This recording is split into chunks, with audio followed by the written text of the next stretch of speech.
Madaqaskarın kəndlərində isə həyat daha da çətindir. Evlər əsasən taxta parçalarından və çalı çırpılardan düzəldilmiş sadə daxmalardan ibarətdir.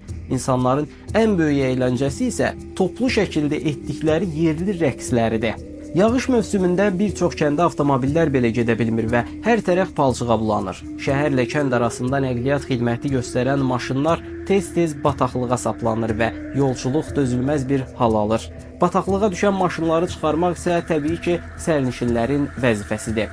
İnsanlar yollarına davam edə bilmək üçün içindəki olduqları avtomobili xilas etməyə məcburdular. Əgər şanslıdırlarsa, maşını çıxarıb yoluna davam edə bilir. Əks halda onları xilas edəcək başqa bir avtomobil olmayacaq. Belə olduqda yüklərini götürüb piyada getmək məcburiyyətində qalırlar.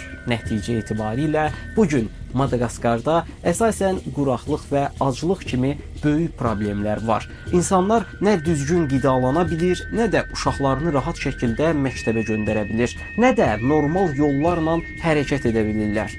Bu günə qədər Madaqaskar haqqında nə düşündüyünüzü bilmirəm, amma bu Şərqi Afrika ölkəsinin böyük bir hissəsində insan həyatı çox ucuz və dəyərsizdir.